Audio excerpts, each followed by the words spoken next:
Well, hello, everybody, and welcome to the Resilient Living Podcast. My name is Ryan Steva, and tonight I have the privilege and honor of interviewing both Jared Wilson, who is normally a co-host with me, and Dylan Nelson as well. So welcome, gentlemen. Howdy. Hey. All right. I just want to, I'll kind of give the premise, and Jared, do you have something to throw in for a product or anything? Nah, All right. not for today. Cool. So the premise here is that I get to interview the two of you because you both actually run small, independent brick and mortar stores. And it's really something that our communities need more of, but it's a really hard go. And I see that watching Jared build, you build out your store. I've talked with Dylan a bit, and I think it's just something that our communities really need but don't have, partially because we're not great at supporting them. So that's kind of what I want to do tonight, and just talk to the two of you about what your experience has been. Cool. Sounds good. Right. Dylan, could you start and just tell us a little bit about what your store is, where it is, what kinds of things you carry, just real generally? I'm not good at big generalizations. I'm going to end up in a wormhole somewhere, I'm sure. But let's see, where are we? So we're North Georgia, Homestead Supply. And thankfully, as the name implies, we're in North Georgia. And we are started with the idea, basically, as a business partner of mine, while I was a contractor, and says, you want to start a homestead store? And I'm like, well, what is a homestead store? And he's like, I don't know, but we'll figure it out. And so that was where it started. So it basically morphed from, here's stuff we wish someone sold in person that I could see before I bought it online, or stuff I wish someone could have told me about. And then it slowly went from that to okay, well, now we get animal feed. Now we got seeds. Now we got gardening stuff. Now we got stem kits made with real bricks from Ukraine. I mean, it spins off. So yeah, I'd call us a punchy general store. That's what I'd call it. I like that. So I'm like, okay, I'll take it. Yeah, that's fine. That's very cool. And, one of the things I noticed when talking to you, or what you kind of said there, just the idea of having things that you want to see in person that otherwise you only get the chance to see online until you buy it. That's actually really cool to be able to walk in. And I think vetting products too for people, right? That's a huge part of, I know what Jared does is he's vetting products before they ever go on his shelf. So weeding through the junk and options to get someone. There's so much junk options. Yep.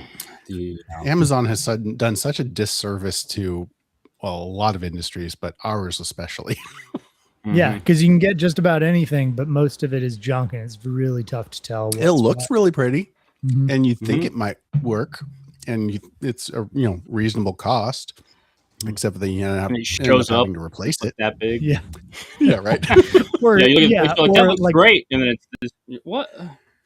Oh, I was installing a couple of different small off-grid solar arrays today, and I'm thinking we bought these breakers. It's like $15 or something. I'm like, do I really trust? Yeah. There's certain things, but there's a couple of brands that have been, I think, decently vetted by people that I trust. I'm like, okay, these have been tested, but at the same time, if I could get them from a store for even twice as much, I'd be like, yeah, let's do it. So Anyways, Jared, why don't you tell us a little bit about your store? I'm sure some of our viewers already know, but give us a rundown of kind of what you cover. Sure. So grew up playing out in the woods a lot, and so camping and hunting and fishing, and so when we started the business, we were trying to figure out what we wanted to, and we actually really talked a lot about with kind of what you're doing of having more of the homestead type of equipment, but I don't really have a big voice in that area because I don't have a lot of experience in there. So I leaned into my strengths. So a lot of knives. I was a custom knife maker for a while, so I love knives. So there's a plethora of SEs, and don't do Benchmade, but that's just because Benchmade's a pain to deal with, and I don't want to deal with them. I don't let them in for the exact same reason. Gerber, CRKT. I try to get American-made manufacturers. Obviously, That can't many of them completely out there. exactly because there's not a lot of American steel fine. anymore. Yeah. So then I've got a plethora of books covering a lot of those topics where, from survival, like old military handbooks, the survival handbooks, through all of the medical stuff, because that's what I ended up in the medical career. So I was, 15 years biomedical engineer. So medical stuff, is important to me. So I have like full med kits and tourniquets and coagulants, like hemostatic wound sprays and stuff like that. And then 3-4 months ago now, I got my FFL. So now we're doing firearms sales and gunsmithing, which has been wonderful and amazing, which led to my changing store hours. So if you come by the store, we're Wednesday through Saturday, 10 to 6 now, because I needed another day to do gunsmithing work, which is awesome. Uninterrupted. Nice. Yeah, uninterrupted, I'm sure. That's the big difference. Well, between homeschooling, it's, yeah. Awesome.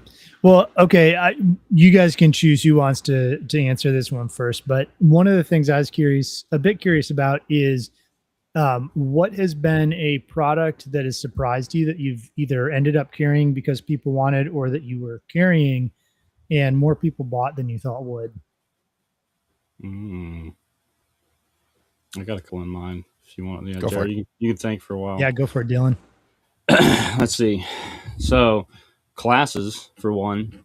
So that was like from the beginning, Sweet. something that we were going to do was like, and also we were like, let's see, 2023. So 3 years out of the whole COVID time, so to speak. Yes. And we were kind of like, I could see the collective loss of social skills and community that seemed to follow Right. it. And I was like, man, people need to be doing stuff with other people in person, because that is a skill we can't do without.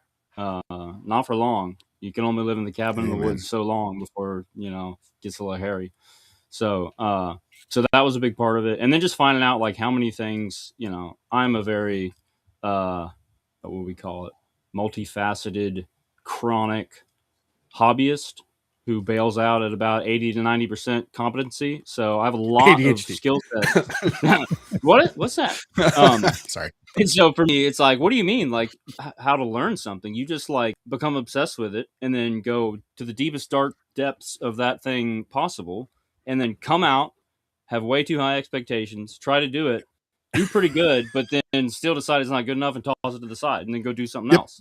And so to think of like learning something with other people that I paid money for, it was like, this is such a strange idea. But then you realize like, okay, actually this is a pretty good way, because it kind of saves you like all those failures that make you want to give up if you're not totally honed in and committed. So that was a big one. I mean, like we have a sourdough class that we've done, probably my wife teaches that one. I think we're on like number 14. So we've done it like 13 or 14 times in person in the same place, and we still get new people. And I'm like, that's so wild. Nice. I would never have thought that. So that's a big one for sure. Animal feed, really. I mean, because there's so many options for that. It's like, well, you can get feed everywhere. Like, but of course, when I was going to look for feed, I was always disappointed, because it was like either the organic stuff was clearly a parent company that bought some organic scraps from some other industry and put them together for animal feed. And then usually it was like marketed to like, I remember when I first raised pigs and I wanted to feed them organic feed, I had to buy mini pig feed, organic mini pig feed from Tractor Supply. And it was like a 20-pound bag. And I remember thinking, this is the most absurd thing ever, because I had 4 Ossipal Hereford mixed pigs that were clearly not mini, and they did not eat like they were mini. And yet that was the only option if you wanted like good, clean pig feed. And so I was like, this is insane. So we got set up with a non-GMO feed supplier, Rasaka Sun Feeds, which is local in our state, which is cool. Because the supply chain stuff seemed important at the time too. Like, can I get stuff from somewhere close instead of shipping it across, 4 levels of supplier fragility basically. And Right. and then someone was like, "Hey, are you guys going to get New Country Organics feeds?" And I was like, "I don't know. I've never heard of them, but we'll look into it." And sure enough, we looked into that, and that's probably our number one or number two selling product that we carry. So I was like, Oh well, wow. yeah. So those are definitely those two things for sure. Classes, and then just feed, because there are tons of options. But like, to be a place where in all the options that are out there, to walk in and know that like the lowest tier feed we sell is usually the higher tier at every other feed store. So it's like, yeah, as we tell people all the time, there's no poison in here. Right. Like that's the baseline. Like, and so nothing that's going to make your life worse. It's a novel If concept. you bought it from here. Yeah. So it is, but it's wild to see how much that trust of knowing like, well, if it's in here, it's probably not bad for me, is like puts people at ease, which is cool. So oh, and the last thing, sorry, it was so I heard you mention it too in one of these recent ones about penny candy. I don't remember who it was. Somebody mentioned penny candy. Maybe it was Ryan. I think that was I think Jared, so. not me. The penny candy book? No, you were talking about it about inflation, I'm pretty sure, and the effect that fiat currencies have. And somebody mentioned penny candy. Okay, yeah. And of course, unfortunately, I have to charge more than a penny for it. However, having like checkout counter stuff that people's kids can ask for, and they can actually look at it and do the usual like, hold on. Let's see. Oh, okay, yeah, you can have that. And then seeing their kids like, oh my gosh, is awesome. So yeah. That's a big thing too. Yeah. So we have like clean organic lollipops, which are like a staple, of course. And then you got clean chocolates, gum. Started carrying gum that's not made of plastic, which is a shocking idea, but Can't find it anywhere. Who would have thought, So we got gum. So yeah, just like having options at the checkout counter, it makes those crunchy people feel normal again for a bit. It's like, wow, I can live a little. I can get a pack of gum. It's not going to kill me. So that actually makes a ton of sense. That's a really cool idea to have, like, you have your version of an impulse aisle where somebody can grab the little thing, but it's not just, M&Ms or some crap that God knows what's put in it. It's, it's something that people can actually trust is decent. Yep. Totally. That's cool. And then you can get them hooked on like some organic sugar, right? Instead of just, the generic kind out there. It's better that way. Like, hey, I got the good stuff. Right. Yeah, look, listen. Yeah, I know. I still sugar, all right. It's not good for you, but it's better than an Oreo. So we've had this discussion a few times. On Oreos too, bro. Yeah. What was no, I don't hate them. What was the other? There was Oreos, and then the other punching bag of a snack that I can't remember what it was. Snickers. That was it. Mine's a Snickers. Got it. Yeah, Snickers is the one that every once in a great while I will have a small Snickers. And I like this, but it also tastes like chemicals. Yep. Yeah. So, well, it all depends. You gotta give a little exposure therapy, like allergies. You don't want to just like totally. You got to keep a little sensitive, like a little tolerance in there, right? Right. You put a little bit of poison every once in a while. Just make sure you still tolerate it. That's right. Hey, Jared, what do you think? What's been a kind of a shocker as far as stuff that's sold that you didn't necessarily expect to be a bigger seller? So one of the things that it was hilarious. It was a specific book. I have a book on mushrooms. It's the complete guide to mushrooms. I sold probably 30 copies in the first, 3 months I was open. I haven't sold a single one since. You totally saturated the market. Retail life. That's it. Everybody's stocked up now. We're done. Oh, darn it. Oh, well. There's been, so it's gone both directions. Cause like, when we were trying to figure out what we were going to inventory, one of the things that I wear are, I wear proper brand pants because I really like them for, they're cost effective, durable, brand. They're not American made, but nothing is. So went and got a whole bunch of those. I think I've maybe in the last 2 years sold like 4 pairs of pants. I've got an entire shelf full of men's, women's shorts, shirts. Nothing has sold. Like, Interesting. oh, that But sucked. at least you Yeah. get your wardrobe at wholesale I price, get- though. That's I fine. do. It could be worse. You It's might just have that to I use have all of the other suspenders, but- SKUs for all the other sizes that I can't fit. Oh yeah, that's a bummer. It is. Yeah, I can see that. And Dylan, I'm sure you've run into that too, where you've got inventory that doesn't move that you thought it did. So this is it's the opposite side of that. What have you seen there? Oh, stuff that doesn't move. Yeah. Like stuff that sits on the Well, it shelf. turns you out thought this if would be you killer. if you have a crunchy general store, the really upper end of sizes don't seem to sell that much. It's almost like inherently you don't end up with a lot of folks at the top end. So that was funny. So That makes I've got sense. a lot of sleep shirts for some people's if they're looking for a nice nightgown. I got a few of those. Let's see what else.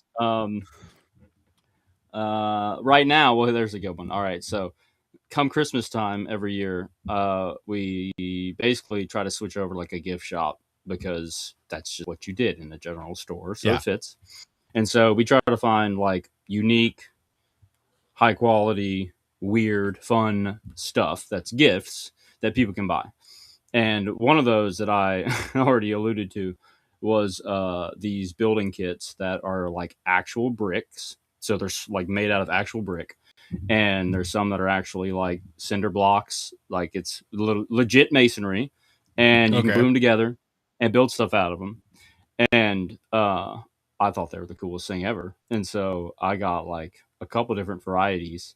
And thankfully, most of it connected, except for the one kit I thought was the coolest, which was a miniature pallet with an entire pallet worth of miniature bricks stacked onto it. So it's like a pallet of bricks. And I'm like, oh my gosh, this is the coolest thing ever. You can build like anything with it. It's just a pallet of bricks. So I currently have like 5 out of the 6. I think I gave one away actually to someone who looked like they were interested the other day. They were like, this is cool. I'm like, please take it. Do you want it? Yours. You can have it. It's free. Yeah, just take it. It's fine. So they were stoked about it. But a smaller market for tiny bricks, turns out, than I thought. But overall, you could just drop off the pallet at a mini Antifa riot. Ooh, well, see, someone asked me that the other day. They said, well, you guys been using these for starting riots? I'm like, I don't think it'd go far. They're pretty tiny. Like one step, they would, it'd be the end of it. But yeah, it'd be a different thing. We'll have to get some tiny riot shields. Okay, well, we'll look into that. We'll pursue that one later. Just an idea. Lego riot. There you go. Right. Let's see. So that was one of them for sure. What else have we sat on for a while? Hunting stuff, believe it or not. Because, yeah, which is surprising, but I think it's just the whole, I've also learned, guys aren't great shoppers. We don't really plan much at all, and usually when we need something, it's because we're like, crap, I don't have this thing, I have to have it. Right. And so it's also not usually the times that I want to be at work, which is 10 a.m. to 6 p.m., turns out. And so, a lot of our regular hunting inventory we started out with, I sold off at cost about a year in because, some of it stuck, but most of it was just realizing that, the guys that are going to pick up stuff like that, stuff like, you think, targets, some modern, it's more the modern stuff, like modern archery stuff, modern safety type gear, things like that. We sell ammo. That's fine because that's another kind of impulsy thing to where you're like, man, I do need a box of 22 long rifle. Okay, let me grab one of those, and that's fine. But yeah, the other stuff, it was just realizing that in the world of archery, for example, that's modern. It's those guys are buying the newest stuff every time it comes out, way ahead of knowing what they want, already researched it. They're not going to walk in somewhere and decide to buy it. It's just not going to happen. And so we gave up on that realm. And then we ended up becoming a dealer for Three Rivers Archery and selling trad stuff because I was personally interested in trad archery and built bows and that stuff. So, all right, that fits with our customer base. It's more organic, so it fits. So that stuff sells fine. So it's just figuring that out. But yeah, the whole first couple years, I feel like, is just a journey of learning about what people actually buy versus what you think they might buy and it not being the same thing. So. Well, yeah, for me, we had just moved down to this area because we lived up in Cookville, which is, a fairly, well-established, bigger, down here between Sparta and Spencer, this is old school Tennessee. And I didn't know what the difference was. I'm learning. The expectations are very different. The way of life is very different. I mean, I've got 18-year-old kids that come in and they grew up hunting for dinner, like legitimately going, oh, look, there's a squirrel. Hey, look, we got supper. No, Not one. I mean, not just one squirrel. I ain't gonna no, make it. yeah, right. Gotta bring them more than that. Right. So yeah, it's been real interesting learning the culture of the area and what they actually want. One of my friends, he defined it as, this is brown gun country, not black gun country. So, which is really a bummer because I love designing and building ARs, but not a big You can put huge wood need on in them. this area. Huh? Yeah, You can put wood on Luke's them. make some amazing Look. aftermarket bolt-on kits.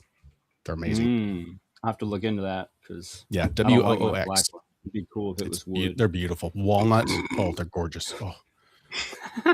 Yeah, I was going to bring up this comment by Vic, and he was curious about the Homestead store, Sparta, just west of 111.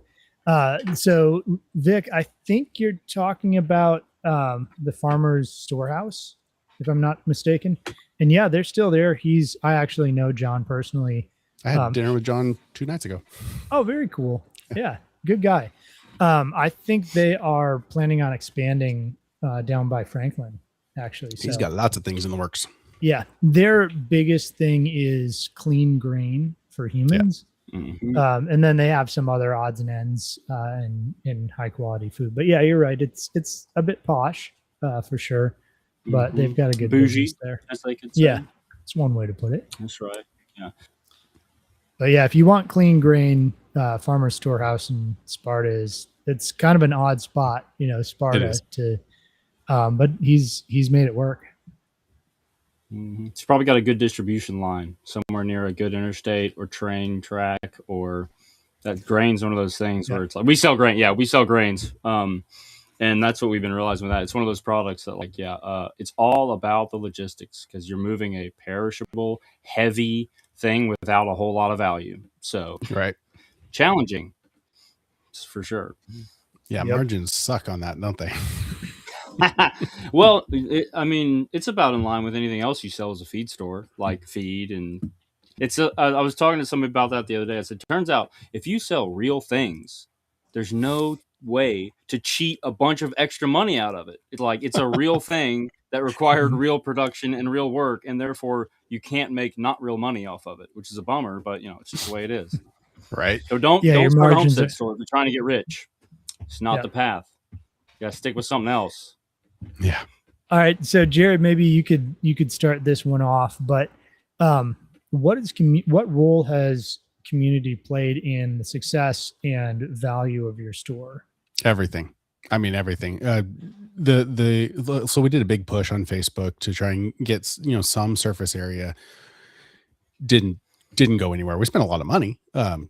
Didn't get anything. I had just a few people who were well connected in the community are like, oh dude, I really like this. Let me share it. And overnight we gained hundreds of followers. It was insane.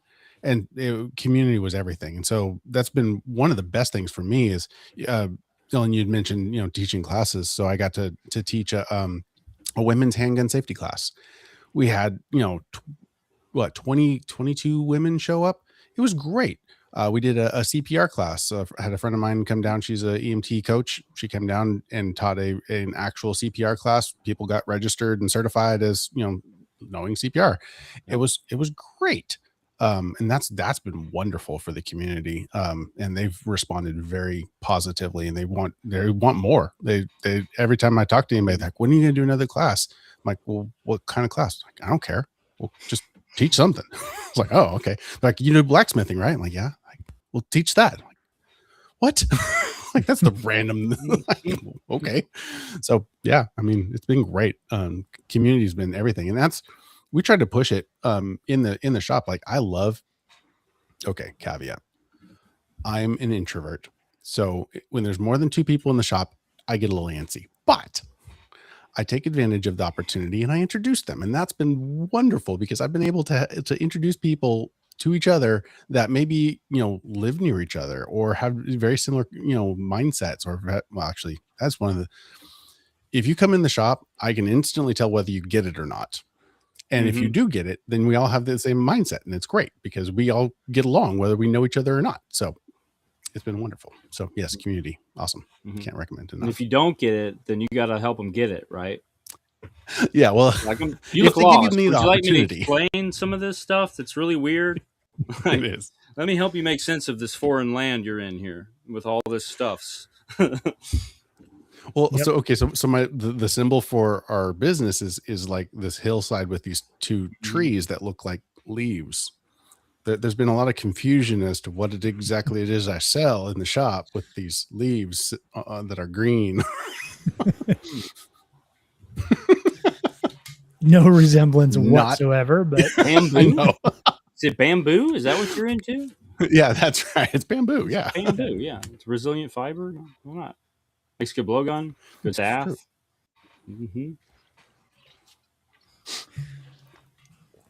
Sorry, I'm not gonna so Dillon, how about you? What have you?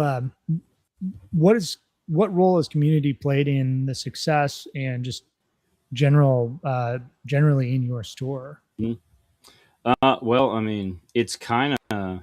I'm pretty sure it's on our sign. Was like it was that central to the idea. Was the idea of like, okay, I mean, so when we first started, like, I got sucked into this, as I would describe it, because I was a contractor, and I was working for my now partner and his business partner, because they both run a used golf business that also sells new golf, called Golf Club Brokers. Time is incredibly large, but so they were doing it, and I was working on the building that they owned and preparing it basically to rent out parts of it. And the whole time I'm working on it, I'm being interrupted by a helicopter going over me. Interrupted by my now business partner and all of the ideas he was coming up with what we should do for a business in this building. And I'm like, dude, I already have a business and I'm trying to do it. If you would stop interrupting me and let me finish it. And basically he just threw things at me until finally something stuck. And that was the idea of like, yeah, what if we start a Homestead store? And I was like, I don't even know what that is. What do you mean? Like, and then, next thing. But so the whole reason I got into it is because, like, well, I went to church with him and we knew each other and we were friends and we got connected. And it was like, and I've been relatively well, I mean, thankfully, ingrained in some sense of community. I mean, basically for the last 10 years, because that's about the time I moved here and got plugged into the local church we're a part of. And so we got, I had a community through that I've been close with for a long time.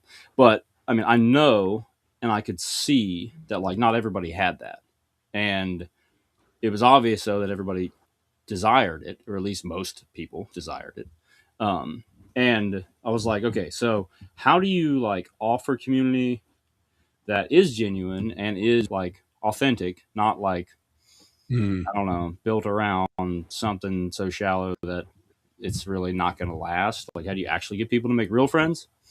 And of course, my motivation for that is, the love and the grace that I experience in my own personal community. So the ability to like somehow show that to other people by like modeling, or at least creating a space you could do that and let other people experience that and then go from there. And so when it started, of course, I'm like, dude, I don't have any money. I'm like, how are we going to start a retail store? What are you talking about? And then, and he's like, yeah, but like you can do everything. And I'm like, well, yeah, but you can't do anything if you don't have any money. And so it essentially was one of these things where it was like, all right, by the end of our business plan, there's three of us. There's three families now at the end of this business plan that we're all going to go in together and do this. And I'm putting sweat equity in, turned a auto shop garage into a retail shop and feed and seed store. And they forked out cash for inventory, and we all three of us, family wise, and our wives and our children, all spent late nights up there cleaning and prepping stuff. And one night we literally like put a piece of paper all across the wall, and all three of our families just like wrote on sticky notes, what should we sell, when we were trying to figure out what is a Homestead store. And so that actually, which I actually still have on the wall, because there's still stuff on there I haven't figured out how to get, even after 3 years, sadly. And then we like broke it down by season. We're like, all right, what should we keep at this time of year, that time of year? And thankfully there was a really good balance, like family wise, because like I'm chaos, but capable. And then my other business partner is like, we call him the cheese man because he's the one that throws cheese at the wall until it sticks and it's good. And then it's like, oh, that's great. And he's stumbled into all kinds of genius through doing that. And he's also very risk tolerant, which I am not. I'm like, no way, we're not doing that. We need to have calculated, like it's too risky, you know.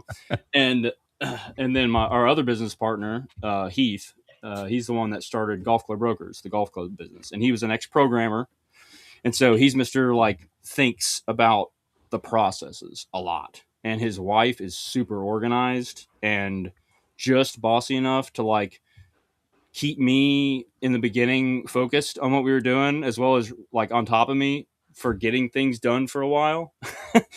And also, she's super community driven and did our social media basically for the first like I bet she did at least 2 years of doing that, of building that up organically, like from nothing to a ton. And like, because I'm like, I suck at social media. I'm not, people are, you can clearly tell if you go back in our timeline at the point I started doing and taking over social media, because the content production dropped steeply downhill. So basically our whole building, our whole business, like from the beginning was a community. It was like a triune 3-family business basically. And since I was the one that had the time, I was the one that is now the face and most of the day-to-day operations stuff. But there's still, it's like every decision usually, if it's big and scary, like I'm reaching out to everybody else. I'm like, what do y'all think about this? Because because there's strength in that. And so that's what we've been doing. So that was at the core of it. And then like from the beginning, we did what we called a homestead meeting, which was like, what if you just had a place for people to come for free and drink coffee or like talk to other people and practice being social beings? And not everyone who comes is always very good at it, which is great because then they can get better at it. Because I mean, we're a homestead store. It's like inherently we're all kind of weird, so it's perfect. So it's a great place to be weird. Yeah. And I don't think there's a lot of spaces like that. So yeah, that's Right. been a part of it. We got a community meeting, and then just the idea of like, so here's my plug. So when we started doing this, after it was like, what's a homestead store? I read a book called Pills, Petticoats, and Plows, the Southern Country General Store, and essentially it's like a documented kind of historical narrative written about the general stores in the South and country stores basically, and which is a thing that you may have experienced at some point if you spent any time in the South a while ago, or you've gone far enough rural that they still have them, which they do Right. exist. Yeah, where they got someone with biscuits, some ammo, some fishing gear, Right. some plumbing parts in the back, but it's like the true general store, right? And that book really influenced the way I thought about it, though, because it talks a lot about the role that the general store of a community had as like a community hub, basically. Like they had a wood stove, and it wasn't just to heat the place, but it was also because it gave a place for old men to stand around and talk Right. and not buy anything and probably make a mess and leave. And that's fine. Because while they were there, it's like you, as the store owner, literally get to know everything that goes on because you're just basically a fly on the wall all the time in your community. So you get to hear about everything all the time that's going on around you. But that doesn't exist anymore. Like people get a fake sense of that, I think, by like Facebook and social media. Yeah. But it's so filtered. And the things that are going to get talked about are always driven by being upsetting or clickbait. Basically, it's the only two ways. So Yeah. a real place to hear locally what's going on seemed very important to still have, and those really don't exist. I mean, if you're in a city like I lived in Athens for a while with my wife while she was going to school, and like in the city, it's like, well, you got the breakfast places and the bars, and like you go talk to the same bartender, and they'll give you the catch up on what's going on. But like, yeah, rural towns, like the general store was the only place. So you went there. They knew everybody. If you needed a recommendation, you go in there and say, hey, do you know where I can find somebody who's a good plumber? And they're like, yeah, do not hire so-and-so because he still owes me hundreds of dollars. Oh, that's good to know, because they also kept books on everybody and how much they owed for credit. So Sure. they knew how people's finances were even. So like the storekeep role was like I don't know, like the pastor almost sometimes in the rural areas. Like they knew everybody's business and yet had to manage it carefully and respectfully. So I think that inherently though people kind of still want that, and so it seems like people have responded to still wanting that, which is cool. So yeah, that was a big part of it. Yeah, the idea that you're a place that doesn't just sell stuff, but like you're a place that like the community kind of stays in all the time. So Yeah, and would probably rally behind if you needed something too. right, yeah, and when something happens to somebody that's part of the community, somewhere where people can tell each other about it, and hey, so and so needs help at their, someone's cow has to be milked at least once a day, or else there's major consequences. So the homestead store guy knows who buys dairy feed and who knows how to do that directly. So it's like, okay, yeah, I can know somebody. Yeah, reach out. Yeah, you broke your leg, you got to go to the hospital, whatever. Like, I know somebody who could help you out for a couple of days. I think that's awesome. Yeah, we got a couple of comments here. Colton Moore says hello there. So thank you. Hi, how are you doing? And Ratha says, does Dillon have a pickle barrel? Man, I wish I could. I know what it is. I do know what it is. I'm sure that the Georgia Department of Ag would have a fit if I did have a pickle barrel. An open vat of vegetables in a brine. I mean, it sounds rad. I would totally do it if I could. However, I could make a figurative pickle barrel. Is that kind of like the egg jar on Simpsons? Probably, yeah. I'm sure the egg jar is the like surviving remnant of it. But yeah, I mean the pickle barrel was basically a barrel with a wooden top, and it had vinegar and pickles in it, and you just came in there and grabbed you a pickle right out the community barrel, Right. And no one cared. Same as the Cracker Barrel, by the way. That was also what that was the barrel full of crackers where you get your pack of crackers out of. So, you know how you could do the pickle barrel is I do have pickling kits though. I will say that. I do have pickling kits, so you can create your own small pickle barrel with a kit for resale. Good plug. No, I mean, if you gave the pickles away for free, if you didn't charge for them. Oh, I love a little legal jiu-jitsu as much as anybody. Believe me. Yeah. I love definitions. Yeah. Sir, this is not a pickle that you bought. You bought a bag. It just happened to have a pickle in it. I don't know how that happened. It's just free with the bag. I didn't bought this $2 bag. Yeah. That's right. That just happens to fit a pickle really well. It's weird. I don't know how it got in there. Cool. Yeah, I think community, it's hard to overemphasize how important community is. I think there's this big push and idea towards like self-reliance, self-sufficiency. And the reality is we really do need other people, and we need, look at the Amish or the Mennonite, and they've got communities. Everybody doesn't do everything. Yeah. You've got different people who specialize. There's grain mills, there's sawmills, there's, the people who raise out the starts for seeds. And, there's all these different little niches and businesses. And even within that, they're inviting people in from the community to bring in outside, cash from outside, essentially. So nobody really exists in a vacuum. It's a myth. I think the idea is that we can hit this escape velocity and get into orbit and do it ourselves. Anybody. I don't want to need anybody. Well, I that fallacy was broken right out of the gate. As soon as I learned I couldn't grow coffee in our climate, I was like, well, that's it. I'm done. Take the caffeine away. I'm useless. So I mean, I can do all kinds of things, but if I can't, so I did plant a tea bush, thankfully. That I can grow. I can grow that, but that'd be a lot of having grown a tea bush takes a lot of tea bushes to make a cup of tea. Yeah, and you probably don't want to sit there chewing on a leaf from a Yupon holly all day long. No, the vomitoria. Right. No, I'm good. Right. I know that variety. No, don't want that one.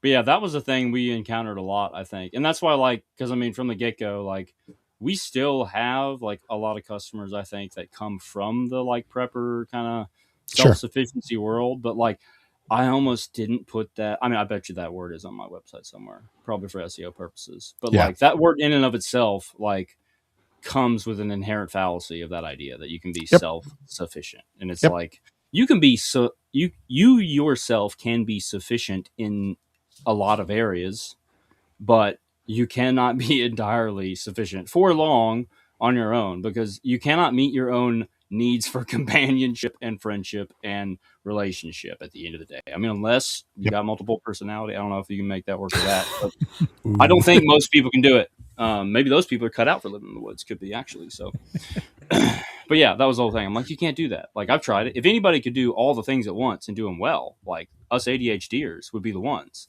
And Right. even us, we're like, no, I can't. There's too much. There's way too much to do. And I don't like it all. There's a lot of stuff I don't want to do. Like, and then you meet somebody and you're like, you like that? Like, you enjoy doing that? That's incredible. You know what? I'm going to go do something I like, and I'm just going to trade it for you. Exactly. For what you like to do. And then we both get to do what we like. And Win-win. I don't have to do what I don't like. So, yeah. Yeah. And the more, obviously you guys run stores, so money is important. You can't just go based on straight trade, but the more we can do things like trade or barter or, you know, things like that, like the better off our community is going to be too. So, you know, if I can, what's that? It's the strength, really. It really is. Because that's the thing. It's like, I started incorporating that as soon as I could, basically. As soon as I figured out how to do it with tax purposes. Yeah, right.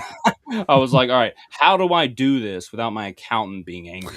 And once I figure that out, and I think I'm good. We'll see. Maybe she'll send me a message after this, but we'll see. But so far, yeah, once I figure that out, I'm like, okay, perfect. Because it's just so much like the idea that, like, yeah, sometimes I'm kind of broke, but I got some stuff. Do you want some stuff? Like, I don't want to have to sell the stuff and deal with the people that want to buy the stuff. Like, can you just take the stuff and I get the other stuff? That would be great. And so I like your stuff. You like my stuff.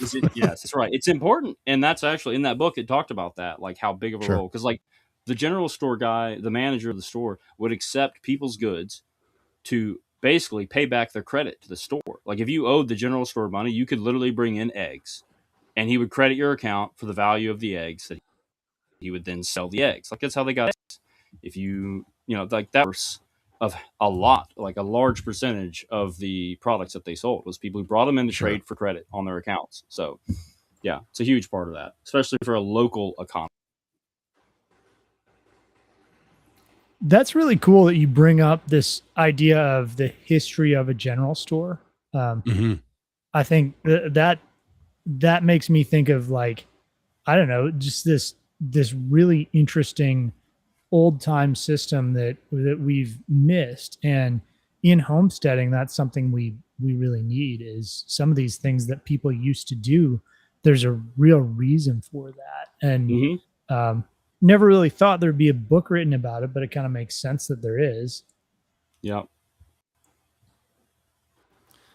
So I don't have a whole lot of other questions to ask you guys, but I bet there's a lot more to talk about. If people in the comments want to throw some questions out there for these guys, if you've got anything that you want to hear about or questions you have for them. Obviously, we've talked a little bit about the differences between your two shops. Dillon, it sounds like you have quite a bit bigger shop than Jared. Jared, why don't you tell people how big your shop is, and then Dillon, all 500 square foot of it. Nice. So, when we bought the place, it was literally just a little pole barn garage that we sheetrocked in and there you go. Put a drop ceiling in, and like, hey, look, cut some windows in there, put a door on there, threw a sign out front, went, we're open. I have no idea what I'm doing. I have never known what I was doing. So I was like, yeah, works. I think that's a key part of running a retail shop, is being willing to continue doing something you don't know anything about. Oh, okay. I'm well equipped. I think it's got to be. Yeah. Yeah. Thankfully, your customers usually will educate you along the way. When you do it wrong, they'll let you know, usually, this is not at all what I wanted. Why did you get a pallet of tiny bricks? That's not at all what I was looking for. And you're like, oh, they have all informed me what it is I need to do to be successful. The irony is, and I'm sure that you've encountered the same, is all of them have very different perspectives as to what I need to do to be successful. That's right. You got to keep a tally mark, you know? You got to put Joe's name up there and be like, all right, who agrees with Joe? All right. Yeah. That was actually, when we started the store, we did a poll. Yeah. We did a Facebook poll. Did you really? Yeah. Because again, we were starting from scratch. I'm like, I don't know. Yeah. Like, well, let's just ask people, like, what do you wish that somebody sold? And that's how we found out about New Country Organic. Somebody mentioned in the poll. A lot of done in a few of the years. Before store algorithm has like gotten to where now it refers to your stuff unless you pay money. But it used to you could do that and get all kinds of suggestions. Yeah, that actually makes me think of like it'd be kind of fun to have on your counter a poll that people, whiteboard or something where people they come in and they can put their check mark next to, doesn't even have to do with products, just something interesting.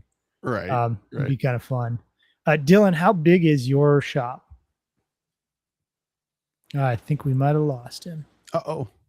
I like this comment. I wanted to jump on it. The weirdest product request from a customer. I had a gal come in and want an airsoft gun. Okay, technically, back up.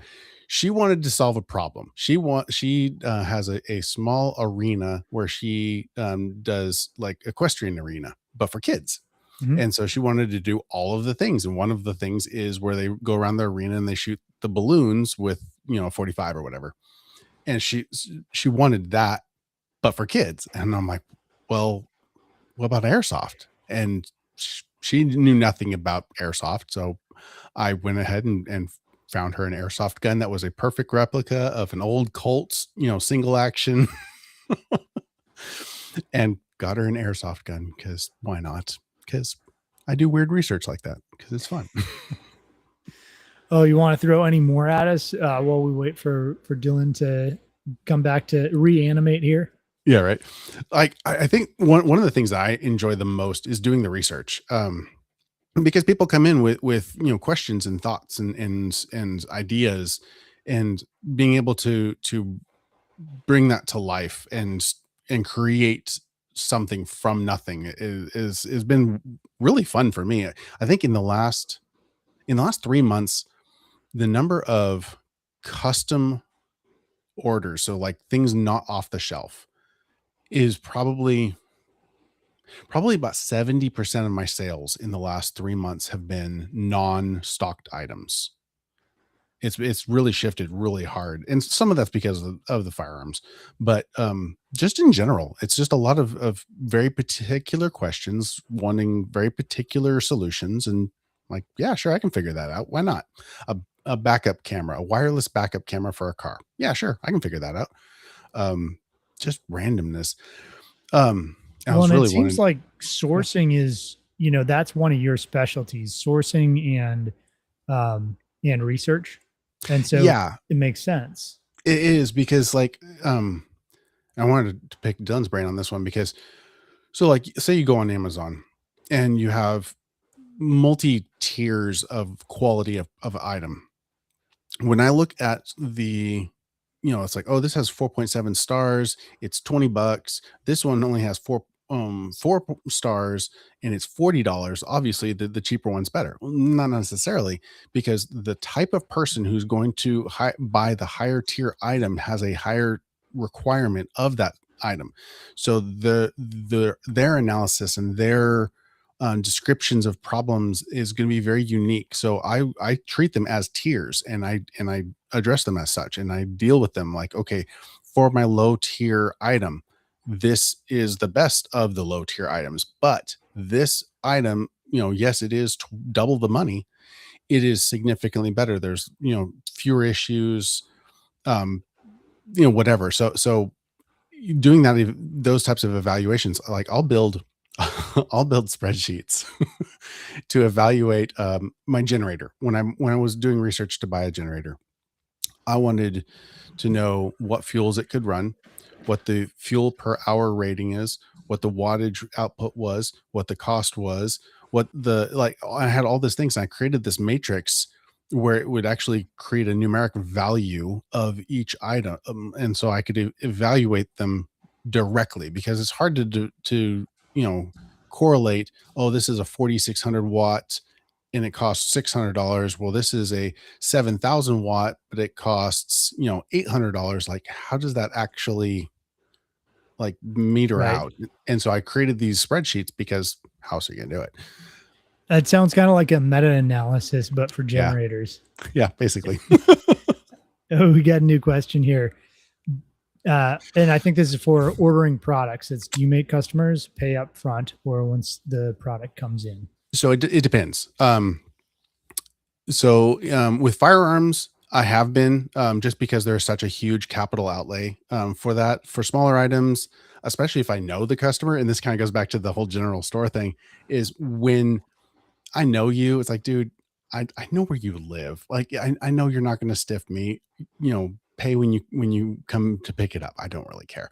For some of the higher ticket items, sometimes I'll do like, hey, throw 50% down, and we'll be hey, there he is. Hey, He's back. he's back. We're back. So yeah, I'll say, Thanks, throw Merle. 50% down, and we'll roll from there. When you come in to pick it up, I'll collect the rest then.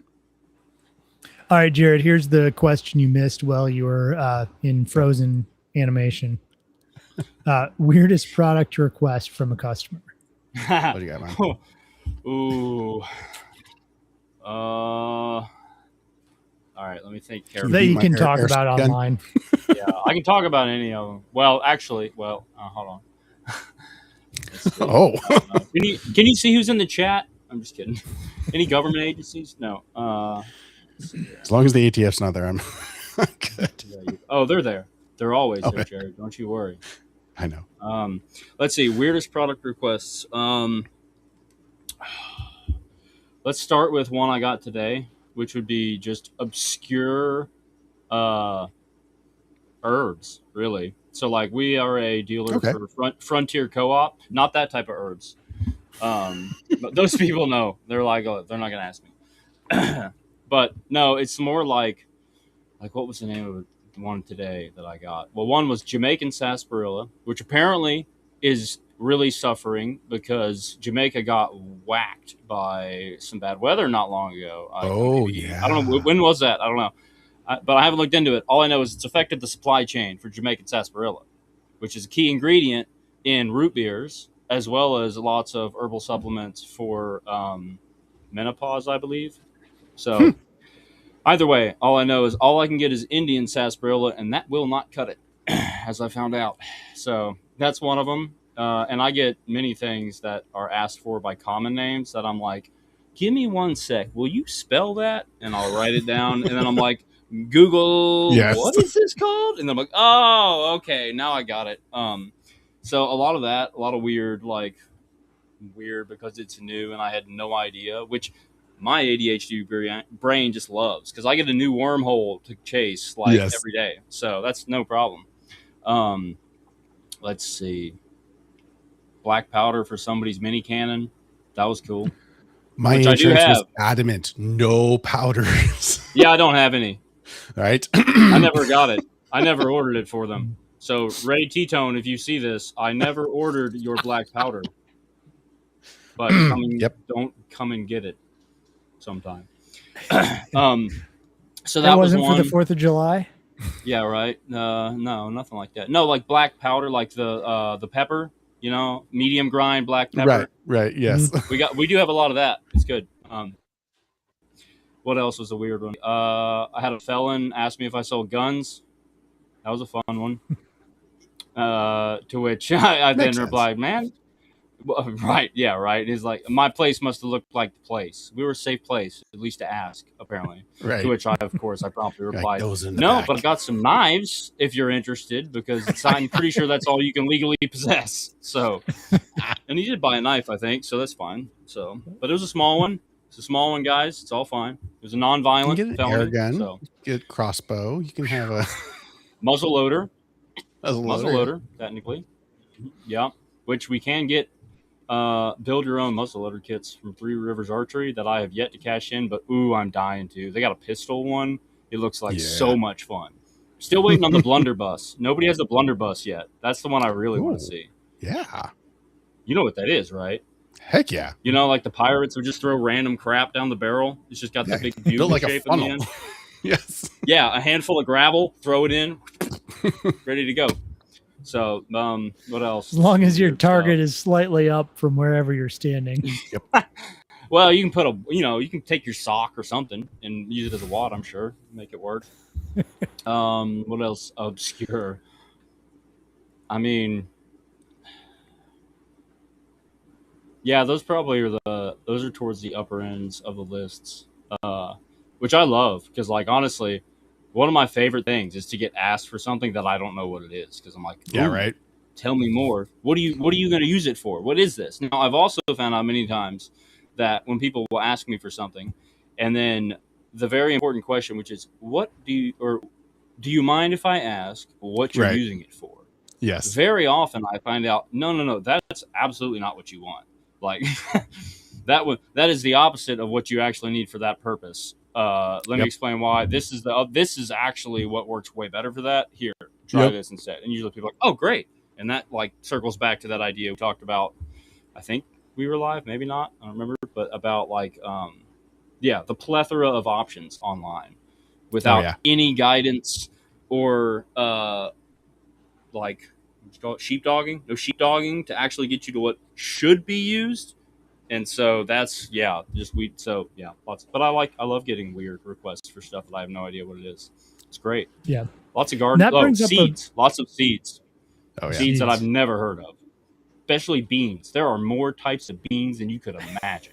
White half runners, white full runners, pole beans, bush beans, uh, cow Dragon peas, southern beans. Yeah. beans, northern beans, Yeah. white beans, black beans, brown beans, speckled beans, all the beans, and it's never the right ones. I'm sorry, guys. I can never find the right beans, but one day I'll get them all. But yeah, seed varieties and plants. Those are some other weird ones. But yeah, that's about it. You bring up a really interesting point in that, like, one of the things that I think all of us, so me included, doing homestead consulting, like, really need to always be honing as a skill is asking the right questions. And I think it's lost on our society because, all you see is people going, you're making an assumption and dogpiling. Yep. And it's either like I put out a video that I keep complaining about because it was like a really simple Chinesium pump, powered pump for fuel. And it's like, I know what it is. It's Chinesium. It's like 30, $40. It's going to break eventually. And like, all I got was, what a wuss. You can't lift a gas can. That'll break in a week. If you can't do that, you shouldn't drive a tractor. Oh, gosh. Just like all the garbage. And it's like, well, there's a lot of people out there who can't lift a gas can, and giving them an option. Mm-hmm. Another is I work really hard, and having like a 2-minute break to fill my gas can instead of spilling diesel on myself while I'm holding it over my head and all over my tractor. And then, trying to navigate those terrible safety nozzles that never function correctly. Yes, don't get me started on those, man. Terrible. So you bypass all of that, and I'm like, yeah, I've got a funnel. If the Chinesium pump stops working, who cares? I've got a funnel. I can make it work.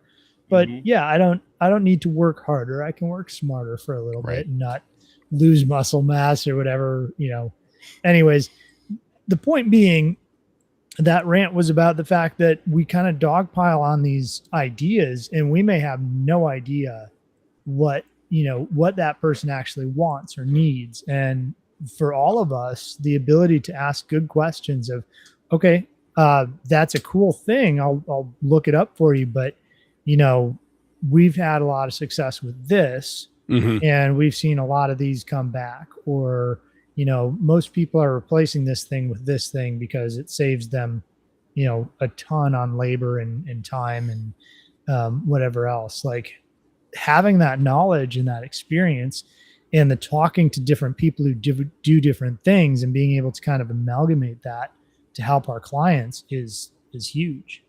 Yeah. And I think that's the other thing that I think I definitely have taken away from like being in retail was just like the overall loss of salesmanship. Like how like we equate being a salesman with like going to the car dealer and like being, stalked by like a panther basically when you're there. Yeah, right. Like just knowing they're looking for you. God, don't let them see me. They're gonna be after me. And then realizing they're like, no, a good selling, like is basically just finding out, what does someone need? Like, Yep. what are they looking, What what are problem they are they trying trying to to solve? accomplish, and how do you help them accomplish that? It's Yep. literally that simple half the time. And yeah, it usually starts with that question: is what are you trying to accomplish? And if they don't know, okay, well, that's a good place to go back to. Like for us, I'm like, all right, well, here's our library about with lots of books that at least can give you some ideas of what you do and do not want to do. So like Right. you got to decide that before you do it. Definitely. So that's a big part of it. And then, I mean, I think that I luckily was in some jobs that were awful jobs, and yet happened to have some people that worked with me in those awful jobs that were great salesmen, and at the very least, like, gave a crap about what they did. Sure. And I feel like I learned, like, I worked at AutoZone for a while selling auto parts out of high school, and like, which is kind of like a homestead store. You have people who come in, usually they say something might be the right word for it. You're not really sure. You just have to like get context clues for long enough to then partially diagnose what they're talking about and then help them fix it. And that whole thing. But like, I worked with some guys that were awesome, and it's because and that was really what it is. It's because they genuinely loved cars and working on things. And you got 20% off as an employee on your own parts, which definitely affected my being hired there. But like, they cared. And so like, when someone came in, like, they gave an effort to actually do a good job. And I think that in the world of retail, the world of sales, the world of like merchandising, the world of products, all of that, it's like most people just don't care anymore because it's not essential anymore in the way that online sales and indirect sales work. Whereas in person, it's like, yeah, if I do a bad job, you know where I am. Like 40 hours a week, you can come find me at any point and tell me how terrible this thing was I gave you. And because of that, I'm not going to sell you something terrible. And if I accidentally do, I'll probably make it totally right for you. And that's where a lot of the trust comes back in of an in-person place, is like, people start to realize that. And once they do, like, obviously that becomes people's favorite place to do or buy things that they're not sure about, because it comes with that assurance that, like, at least if it's terrible, I can come back and complain and he'll help me fix it. So that works, but that's not common all the time anymore. So We had a comment, are returns ever a problem? So yeah, I mean, that's, and I similarly, like, I have very few times had to return anything. The couple pairs of pants that I did sell, I had, I did exchanges on them because they were the wrong size. Okay, fair enough. That's fine. Well, there you go. Yeah. You mean you don't have room for a changing room in your I don't 500 square foot that's, shop? That's, have a Jared, that's what you need. That's what you're missing to sell your clothes, man. Look, we guys will just risk it. We'll give it a shot. But no, you got to get you a changing room in there. Yeah. Just a little curtain, just bring it out curtain in the corner. That'll make them feel very comfortable to change clothes, I'm sure, in there. Dillon, you bring up a really good point too, that like one of the reasons these small shops are so valuable is because you have to have the trust of the community. Yeah. If you start selling, if you sell a crap product, refuse to return it, that spreads through. You're basically done. You're done in a community for sure, because it's people. Like, they tell people. Yeah. And Amazon can deliver crap loads of garbage and people keep using them, right? But if you try that, you're done. Yeah. And so there's a huge value just in, I think when there's community, there's this balancing, there's guardrails just inherently in the system. Yep. Because if you cross those guardrails, we're not dealing with you anymore. Yeah. There's a direct, immediate negative consequence that is lost whenever you scale beyond that. And especially when you're selling real things to somebody, it's like, I don't have a lot of money. Like when I buy something, if I've looked into it and it's a lot of money and it's good, like, I'm pleased with it. Like, okay, good, because I decided to do it. But like, if I buy something and it sucks and it was expensive, I'm the worst possible person that will have to experience it, because I will find all kinds of petty ways to manage it. But like, so that whole idea of like, you can't do that. And I think for me, like, So here's one of the things I was trying to keep up with some quotes because I'm a binge reader, which means I'll spend about 3 to 6 months reading like a lot of books, and usually far late into the night when I should have been in bed. Hence why my store opens at 10, because otherwise it'd be bad. But and there was a few books. I picked out 3 that really stood out to me that had like quotes that like absolutely influenced the way that I have structured a lot of this stuff. And so I don't know. One of them, obviously, we talked about at the beginning, the pills, petticoats, and plows one, and then obviously some Wendell stuff, because it can't be a homesteady or resilient podcast without something by Wendell being mentioned. But that's a lot about community, about the idea that a real local economy is built around neighborhoods and subsistence, neighbors providing for each other, and community protecting its ability to meet its own needs. But as far as the quality thing goes, have either of y'all ever read Zen and the Art of Motorcycle Maintenance? Man, it is. I've heard of it. Okay. Well, basically, it's a book that talks a lot about the idea of quality, and technically, it studies the metaphysics of quality, which is it's out there. It's a weird Sure. one. I'm not going to say that anybody should read it unless you're into like really disconnected, strange kind of philosophy books, and it's honestly built around a lot of kind of like Eastern kind of religion stuff. It's out there. However, he wrestles with a very important topic, I think, which was that idea of what is quality and the fact that everyone inherently seems to understand and recognize it, especially when they don't experience it and they expect to experience it. Ooh. And the fact that that quality, if you ask someone to write it down, what is it? Like they could attribute a few words, and yet somehow if they pick something up that they don't know anything about, like they may have never used it, don't even know its purpose. But if it was something that was made with the intention of quality by the person that created it, it inherently somehow passes through. Right. So you pick it up and you go, I don't know what this is, but this is really cool. Like this feels good, or this looks cool, or this is something like, so there's these traits of quality, and there's the idea of the romantic side of making things, and then the classical side. And like with homesteading, like there's the romantic side of homesteading, obviously, that is like, man, I'd love to have a farmhouse, which as a contractor, there is no farmhouse style. Just going to let you all know that's not a thing. It's not an architectural style. Usually that means it's a shack built out of junk, however. Yeah. But that idea Just of like, I don't want in the open up the walls. yard. That's right. Yeah. Don't look in there. Asbestos everywhere and lead too. And the idea that like we have these ideas of what it would look like, obviously, and it's romanticized of what it looks like, which is fine because that gets you into it. It gives you a vision. But then there comes the work of doing the classical side of it, of like, okay, actually to acquire that beauty, it requires a long, steady pursuit of quality in the thing that you want. And that is hard and grueling at times. But that idea that it's still worth it.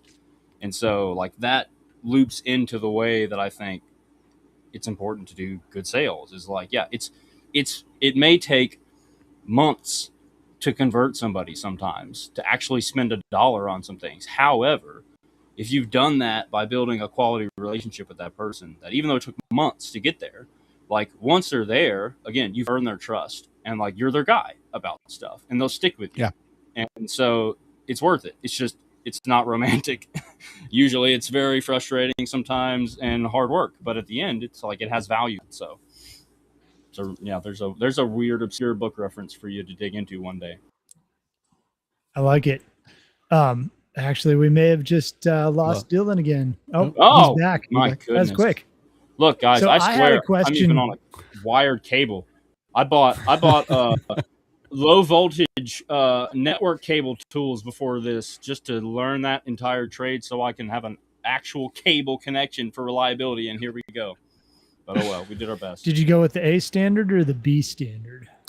Oh, Ryan, that's really showing your end of the tism corner of it. Well, you see, I started with the A because naturally it made far more sense. Like the color patterns made sense. I'm like, yeah, it should be stripy color, stripy color, stripy color. But because we're Americans, of course, we were like, nah, man, everybody else does that. Let's just switch it up. And then I had to come up with some mnemonic device to remember it in my head. Because again, if you remember the visual memory thing, Jared, I'm in like the second percentile, so I'm not going to remember what it's supposed to look like. There's no chance. I had to turn it into like I think it was like or what was it? I don't remember. It's like the equivalent of only RG big bib, geese. right? Yeah, it was like only good geese something. I can't put my head to do it, but I did it be for the Yeah. future sake of whoever else has to deal with it. Like my Right. network engineer friend who helped me out with some of it along the way. I'm like, look, I'll comply. It makes no sense. Apparently, it doesn't even matter as long as both ends are the Yeah, the same. dirty As long as it's the secret is same. it doesn't matter as long as you stick with the same one. Yeah, don't make it Same cross on the either right. end. Yeah. Yeah. Anyways, I think we might have just lost all of our viewership.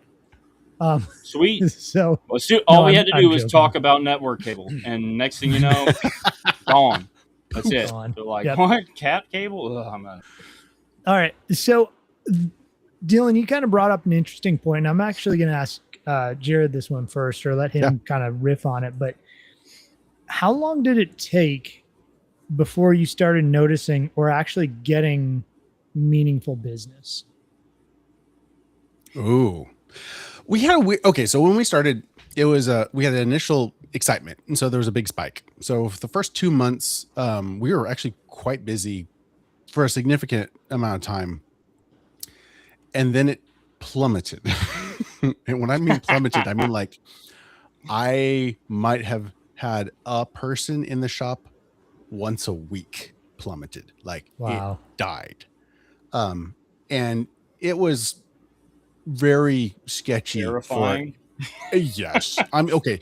So like I said, my background's biomedical engineering. I'm not retail. I am not like, this is not my forte. I dumped my retirement and built this sucker. Like I'm sitting in this shop surrounded by my retirement and going, okay, okay, God, I know you said that you had a plan for me, but come on.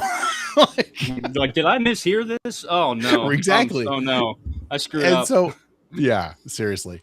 And we had little blips, little waves. It took a while. It took a while before we started actually getting some of a consistent, and it really came down to community. It came down to I made some really good connections with some really great people who are like, I am their guy. They just come, hey Jared, can you whatever? Yeah, I can. Awesome. What about for you, Dylan? How did that kind of, what was the trajectory? Well, it depends on how you define meaningful business. I'm pretty sure we're still heavily It in was the pursuit vague of on that. purpose. That's right. Yeah, we're still very much pursuing that. Some months you're still like, okay, how much is in cash on hand? What's left in Shopify? Okay, we're gonna make it. Woo, good. But I would say, I mean, again, thankfully, like it goes back to the fact that it's not just me, it's not just my family that started it. Like that would be, I can only imagine the stress associated with that, and just the burden of trying to do it all because you just can't. But like, thankfully, like I'm gonna shout out to Mackenzie for one, which is my business partner's wife. Like she just knows everybody. She just like she teaches everybody's kid music. Like she's plugged in all over the place, and she's just a super good networker. Like she meets people and knows people about things, and so because she was in charge of most of the social media and a lot of the promotion stuff, and I mean all of us as partners are also sharing it, but like she went all in. Like we got such a good initial traction that like thankfully like that I don't think that I have really seen a huge dip. Like we front loaded it really well because of that. So nice. I mean, we did a big grand opening, which was awesome, and pulled from basically all the resources that we, all three of us family wise, had as far as like other connections and people we knew at so and so, and recognized that like we're gonna have to be plugged in to everything. Like there's no other way we're gonna do it. Jared's got to look back in. He got unplugged for a bit. And because of that, maybe he went with the wrong standard. Maybe. Yeah, he's on A over there. It's never going to work. So like we got a good start, and that is such a big deal with a small place because it really is. At the end of the day, it's like if you want to survive as a small place, you have to be plugged in, and you also have to be like authentic, and you have to be not stuck in your niche. Like that's I think what I learned a lot. Again, a little bit more credit out to Mackenzie was that idea that like she bought all kinds of bougie stuff. I had no idea what it was. I'm like, what is that? What do you use this for? I'm like, that's what I use like a plastic bag for. Why do I need a beeswax wrap? Like, what do you mean? But like, but then that stuff, like, clearly, I'm not. That's where you hear things say all the time. Sometimes you're your customer, like, but often, a lot of the time, not your customer. And so to Right. think like you when you're in their shoes is not going to work. And also to assume that they're all like you isn't going to work. Like, you have to recognize the diversity and how different everybody is, really, in a community, a good community at least. Yeah. Like, otherwise, I think they call it a cult if like you all think the same and want to do the same thing. So, but like, she was, she brought in all kinds of stuff. I didn't know what it was, but that stuff connects with like people I could call homestead curious, where they're like, Nice. I live in a place with a homeowners association. I am not even allowed to have animals. Like, I can't do any of this, but I really want to.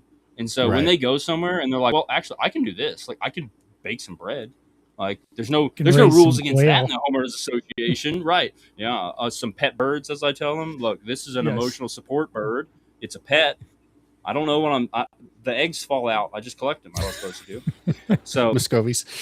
that's right. Yeah. And then, like, well, you can start a little garden in like a little container. And so the ability to like not get so stuck in your niche and have people that they themselves, as she used to, I'll get her quote wrong, but it was something like, I don't do anything with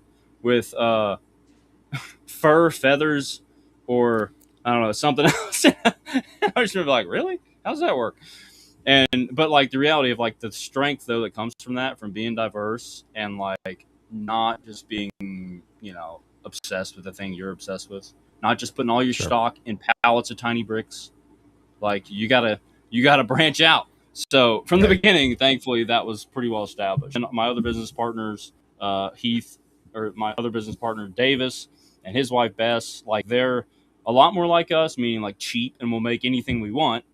But very relational and plugged in to where like, and they actually live on the other side basically of our county. And so they knew all kinds of people out there that really would have never just driven by us, but yet they also like sell plants in front of their house. And like, so people knew them, they knew the community, they knew people. And so when they started talking about it, people found out about it. And so, yeah, I think the word of mouth aspect of what it takes to get people really interested in something, or at least like to care enough to go to a little extra effort basically to support Yep. you, is like they have to care about you basically, because they're gonna have to choose to be slightly inconvenienced usually to do it.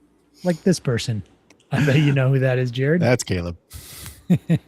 I love you, bud. So, Yeah. a couple of questions and comments. I think this one's basically asking about, is there a first aid kit, medical place to learn about medical, I think, in the area? Jared, I think that's directed towards you. Quite possibly.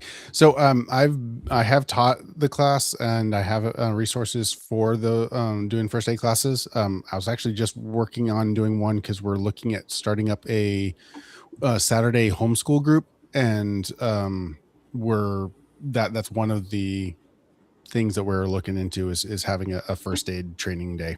So give me a month and I should have something scheduled. Pokemon cards and skateboards. Wow.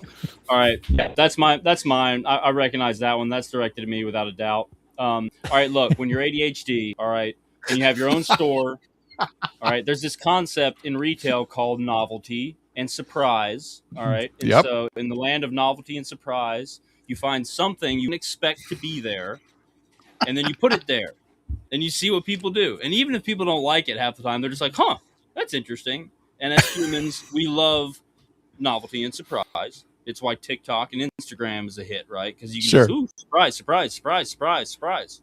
Horrors beyond comprehension, surprise. And so people, like, that same thing is programmed into us. And so, yes, we may sell actual, like, skate shop grade skateboards because I'm a rural store in a rural town, and I just happen to be over. I like to skateboard still. So I'm like, where are kids going to get exposed to this thing? Got to see it. So that's there. And my business partner may or may not be like probably making more money off his Pokemon card sales than his share in the business. So he may or may not sell some Pokemon cards out of the shop every once in a while. But like, and I don't know anything. Kids ask me all the time, what are these? I'm like, dude, I don't know, man. They're a thing in a pack. You open them up. There's cool pictures in them. Some of them are Japanese. I can't even read that. I don't know what this is talking about. But I see a bunch of kids who are used to going in a big box store and never seeing them because they're sold out. Someone clears them out. Someone scalps them out of there. And then they go in a Homestead store with their mom, even though they didn't want to go in there because there's nothing cool in there. They don't want to go in a feed store. And they go in there like, oh my God, Pokemon cards. And they're all excited because they're actually there. So, yeah, I think that novelty of weird stuff is fun. Like, you want to be surprised. And I think that's what you've lost with online shopping because you're not going to be surprised. Sure. You're like, I want this thing. And they're like, all right, here's 5,000 things of like that you wanted to shop for. Which one would you like to buy? And you're like, I don't know. Never mind. I'm just not going to buy it and out. So there's no opportunity to do that. So what would you say the liability risk is of having skateboards in a feed store? Well, does as it long increase as you're your a responsible insurance at all? store owner. Wait, you guys have insurance? If I was a good responsible, like, well, how about this? Let's just say I remember going to Walmart and wishing I had a skateboard and taking it off the shelf and riding it up and down the aisle and getting yelled at, of course, and getting in trouble and being like, great. It was kind of fun though because I got in trouble. But I just remember thinking how terrible it is. Like, dude, if I liked the skateboard and I enjoyed it, like, I would probably beg my parents for it until they relented and bought it for me. And yet, instead, you yelled at me. You told me I can't do that. And now I'm going to leave. Like, I don't want to be here. So I may or may not have allowed multiple kids ride on it in this shop. As long as you've got a little sticker that somewhere says "Don't ride skateboards," I'm pretty sure. Like, didn't you read the sign? Yeah, what? Oh, you didn't read the sign? No, I'm just like, no, I didn't tell you could write down. What are you talking about? You must have hit your head. Right. Got amnesia. What are you talking about? I make them stay by the counter where they can hold on. You know, it doesn't shoot out from under them. But and then I'll grab it and I'll do a kickflip for them because, of course, they're like kickflip, and so you can do one. Like, oh my gosh, the old guy can do a kickflip. So that's good, but there's a lot of liability. That's a big hurdle, honestly. I feel like in the beginning is that feeling of like, oh my gosh, what if someone sues me? Because I think that is something to consider, of course, obviously. We do have insurance. It's not very good, though, so don't sue us. You're not going to get a whole lot out of it. It's just enough. Don't get the wrong impression. It's just enough.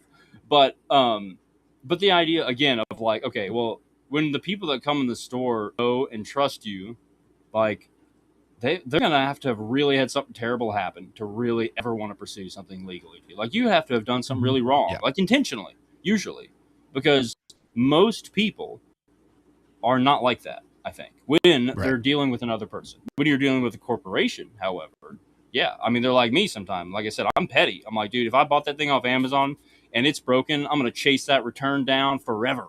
And I'm going to get it, you know, and because it's like, because you know that they've been ripping you off and taking advantage of you forever. So you just don't feel like you have any desire to take care of it. So, I like this question because I think it has a little bit of a further or a deeper potential answer about testing things in general that you guys carry. Yeah. So here's the answer to that. Would be, no, I'm sure everybody knows. I do let them pull it back though. After inform, but that's the whole thing. It's like, well, you got to explain it to people. Like, people don't know that. So, yes, I actually have a bow there that I built by hand that is not new and also is not for sale because it technically was given to a close friend who then gave it to my business partner who now had it, but he just left it sitting in the corner, so I took it back. So now it's in the store, and somebody can shoot it if they want. For that reason, because it's like there's so many people that have never seen. They're like, what's a self bow? Like, so it's just one piece of wood. Like, yeah, it's just literally a piece of wood. It's like it's just a tree that's been shaped just right with a string on it, and that's it. And so there's people. I mean, you got to get exposure. I think that whole exposure thing is huge. So like, yeah, you got to touch it and try it and shoot it. And so luckily, we buy feed in big bulk sacks every once in a while. Yes, stuff those with all the other feed bags and plastic wrap off the pallets, and then you get a big old target. So there you go. You got a target. And then I started building arrows for people, and you have to test those to get the spine right. And I'm like, there's really no. I'm sure there's a better way, but I'm a hillbilly, so my way is like, I don't shoot it. How does it shoot? Is the knock to the side? Okay, well then you got to get a softer spine. Is the knock to the back? You got to get a stiffer spine. Is the thing up, knock down, like trial and error. And so yeah, I allow people to do that up there. So if I'm not busy, if I'm very busy, it's going to stress me out. So you got to be careful. But I'll probably still because I can't resist. But either way, choose wisely. Jared, I bet you get people wanting to get hands-on with certain things as well. Oh yeah, well that's one of the best responses is people come in and you're like, oh, I've been looking at that knife online, but it's totally different when I actually get my hands on it. And I'm like, yeah, that's why I have like my countertop is filled with knives just so that people can play with them, because I want you to get your hands on it. Because and like people come in like, oh, I'm gonna buy a knife for my nephew for his birthday. I'm like, get him a gift card. He can come in and buy the knife. Right. It's a personal thing. Like you can't like it, yeah.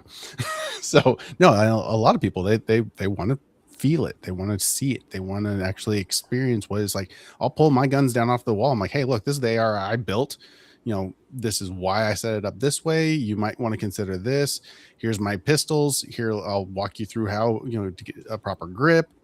This is why we sight this way. This is why we stand this way. This is why we, you know, and walk them through the whole process. Yeah, I think there's really no substitute for holding the thing. And Dillon, to your joke earlier about, you know, your wish sized, you know, something that's supposed to be full sized and it's like a quarter the size or whatever. Yeah, you really don't know what you're buying. And so many of the products on any online retailer, they're using AI to make a picture and they're like, hey, you know, hey, Chat GPT, and insert this, you know, photo with this person or this product with this person. And you're like, either that person has gorilla hands or yes. Yeah, or things like versa. upside down being used totally up wrong, you know, and you're like, what? That's not even what that's for. But you wouldn't know that if you were buying, you didn't know. So you're just like, oh, okay, well, that's a great start. Yeah. Or it's missing some major component to it. You're like, right. What is that thing? So you have no real appropriate reference for size or weight or anything else. And yeah, there's kind of a joke for a long time, and I'm sure it's there still, but that Best Buy is the place where people go to try out the things they're going to order on Amazon. Yes. Is Best Buy still around? Do they still exist? They exist, I think kind so. Kind of. I think they probably just sell you like, I don't know, warranties Protection or plans? something that you don't need. What's that? Yes. A protection plan? That's Right. Yeah, exactly. Yep. But and then screw your computer up by having Geek Squad work on it. Yeah, don't let them touch it. No. Anyways, yeah, I think there's just so much to getting your hands on the product and seeing it and having somebody else kind of reviewed it and vetted it before you have to go through and sort through the 10,000 products that you can buy.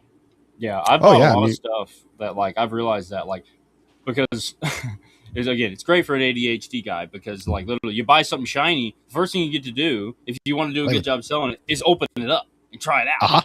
You know, so you're like, all right, let's see if it's any good. But the number of times that I literally will buy something because it looks great, the price is right, the description's good, it's made by somebody good, and it comes in it, and I open the box and I pick it up and I'm like, oh, I don't like it already. And I'm like, all right, let me try to use it. And then I try to use it. I'm like, this is junk. I'm like, oh, it's junk. This is terrible. So then I'm like, I'm not selling it. I'm not putting it out there. Or it's like, all right, out there at like half of what it should be. So that at least when someone gets it and it's kind of not that good, they're like, well, it was cheap and it kind of works. Yeah, you manage the expectation.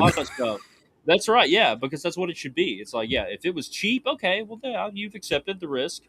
But if it's like full price and it's terrible, that's awful. So yeah, there's a lot of stuff that I literally don't ever even put on the floor. Like I'll buy some of it and I'm like, oh, now I got to take this home and use it because I can't sell it and it's not good either. I'm stuck with it. Yeah, darn. And that's honestly, so like the reason why I went, like when we were talking about the Homestead Festival, the reason we ended up going there and meeting Ryan was like the idea. I'm like, there is so much stuff out there that I'm sure is like really awesome, really good. And I can't find it. Like there's so many people who are making small amounts of things. It's not going to get on Amazon. It's not going to be on some wholesale site. It's not going to be picked up by a box store. I won't even know it exists unless you go to a place like that where there's like opportunity for people to see those things. Like, Right. and a big part of why my phone was dying and nothing was in order was because like I was just like, there's too much cool stuff here, and I can't like talk to everybody, and I can't get enough info. Like, it's too much in one little place. That was too cool, and the ability to like walk around and meet people, just like how being an in-person retail store, and be like, okay, does this person seem like a good dude? Like, do these people seem like they give a crap about what they're doing? Because if you don't give a crap, I don't really want to sell your stuff. Like, at the end of the day, there's no quality there inherently. Like, the fact that you don't even care about it. Like, if you don't care about it, why would I care about it? You have to care about it, yeah. And so being able to, like, shop for stuff that we're going to sell by going somewhere in person, meeting somebody was huge. That was, like, the biggest takeaway from that event was, like, how much stuff. I was like, okay, this is the way to source stuff from here on out. Like, and right off trip, you know, with your family. But did you talk to the custom broom maker? Oh yeah, he's hilarious, dude. That dude was so funny. Well, I went by. I don't know if you saw or if anybody sees in my live stream. If you hung in my live stream long enough, you see that I go back to his booth to show off all his awesome brooms, and the dude is absolutely sawing logs, kick back in his chair. No one's at his booth. He's just literally knocked out in his chair, asleep, and people are just walking around looking at his brooms. I'm sure they're like, is there anybody here selling? Now, I do know that he did care because I talked to him for a long time earlier. But clearly, he's just come from up to do what everyone else wanted to do that was having a booth there, which was just kick back and just, you know, catch a power nap for a few minutes. But, yeah, it's hilarious. Yeah. You can see on the live stream when I go by his booth to check it out, and I'm like, and he's asleep. I guess we'll come back later. Yeah. But we didn't No, I've still got a broom from him, and there's something about what you were talking about, that almost metaphysical quality, trait of quality, right? Where it's like he actually cared about what he was building. You know, he built it right there on site. He put it all together, and it's one of those cobweb brooms. Yeah, and it's great for our house because we've got these, like, certain areas have kind of high ceilings with beams in them, and we can go through, and it's literally the type of house that has cobwebs. Oh no. Ooh. They heard him talking about the cobwebs. They took him out.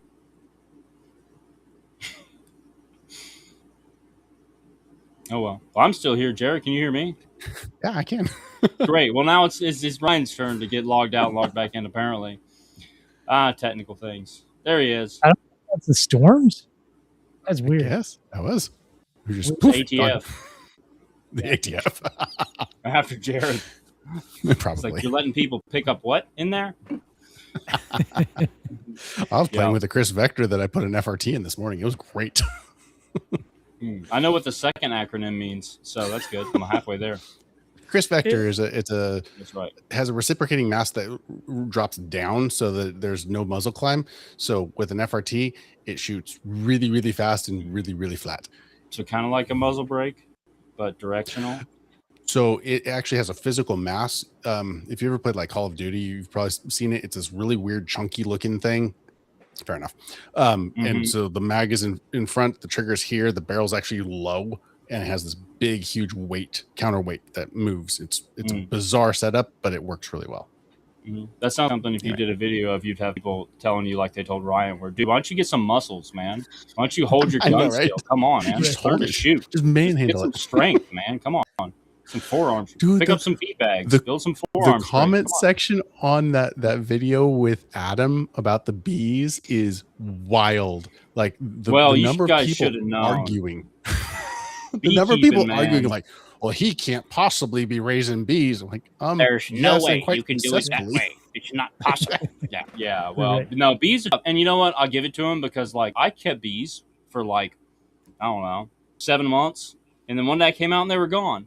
And I was like, well, that's it. I'm done beekeeping because that just does not fit my personality. I'm like, look, I got 3 kids and they all have to stay alive and they have to be fed and checked on. And every once in a while, like, I got to do some extracurricular activities. Like, I don't need another one like that. Right. Now, I don't get any honey from them, but still. Yeah, the idea that, like, the people who make excellent beekeepers, almost everyone I know, super particular, super obsessive, super routine, super organized. So it makes sense that like if you start, it's probably like talking about trains or something. Like someone's going to show up in the comments and get it right. And those are honest. That's the guy you want. That's, you know, taking care of the bees, because guys like me, they're going to disappear like mine did. So not a lot of wiggle room with those, but yeah. And the comments in general, you don't want to read the comments. Nobody goes on there to say anything nice. I don't know who this The guy is. on the bottom makes some nice bows. Says, Headless Goliath. I wonder Yeah. which bow he's seen. I don't know who that is. "Oops, I think I did like I numbered them, but I didn't number the ones I first made and broke. So I think there was like this is part of the process, the tillering process. You break them. It's part of the don't deal. show them to anybody." That's Yeah. Well, what I did is like they started to break, and then you just go ahead and like make them really thin and give them to a child, and then they're like, "This Oh, is there a you go. great bow," and you're like, "Yeah, it's a failure, but I'm so glad you love it. Great." And it works out great that way. But I think there's like 7 or 8 of them out there before I got bored and stopped making them and selling them. So somewhere out there's a limited run of them. very, very specialized. Yeah. No, Jared might be back. Regenerative Orchards. That's Tim. He's in the house, at least temporarily, man. Good to see you. Glad you're here. So yeah, I don't know. I think we've kind of run the gamut. I think we've kind of covered our main premise, which is these little stores are so important. We'd love to see other people. We'd love to see these pop up elsewhere, right? Because it's kind of like what I do with Homestead Consulting. You know, I work with other guys, and I'll even refer other guys to clients, because it's like there's not enough of us to do the job we actually need to do.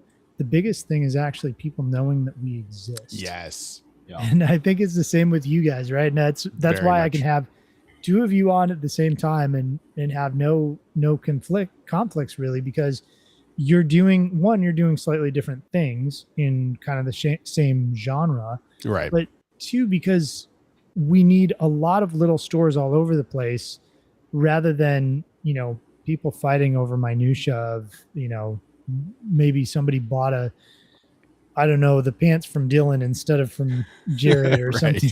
Like, dude, he doesn't even have Dillon a had dressing room. ginger- I couldn't even That's try right. them on there. He wanted me to like, I don't know. I don't understand. How am I supposed to see if these fit? It's terrible. Exactly. Then we'll advertise a sign that's like North Georgia Homestead Supply, where we have dressing rooms, you know, and we'll just like pick out Unlike a problem, resilient living. You know? That's like big business, right? That's how big business works. You know, ours is That's better, right. and here's Right. why: because they stink. Yeah, that mentality is so awful.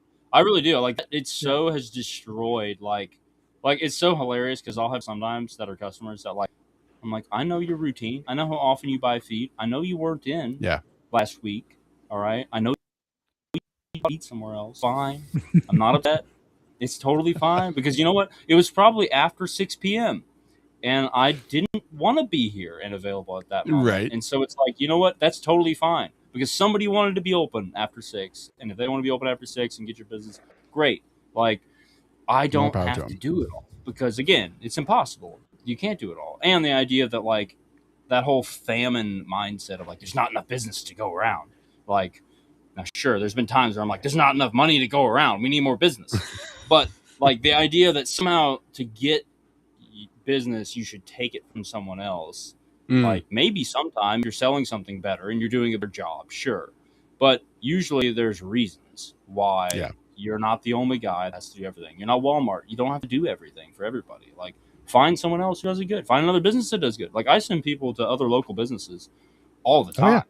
Oh yeah. And I think we underestimate like how beneficial that relationship building aspect is, of like making the people that literally are trying to do the same thing you are, probably within 15 miles, understand that like you wish good for them as well. Like, I'm not like, man, those guys are terrible. Don't go down there. They'll tell you to use some kind of herbicide. It's poison. Don't go talk to them. It's like, I'm like, look, I don't know. I mean, they probably have something you might need at some point. And I'm going to say, look, if you need to go get this, I don't have it. Like, yeah, you should go down there. Like, there's times that someone else is going to be the expert, and you should go talk to them. And so, but there's times like where I get referred from people that I don't know that they ever even came in the store. And they're like, yeah, so-and-so at that place sent me over there. I'm like, oh, yeah, so and so. I'm like, I don't know who that is. I don't think they've ever been here. And I'll like look in the customer records. I'm like, has that Yeah. been in here before? I'm like, no, they've never been in here. Like, I got a shout out on Facebook once from somebody that was like something about like tag some local businesses. Millsaps is her last name. I still remember it. I don't remember her first name. Morgan Millsaps did it.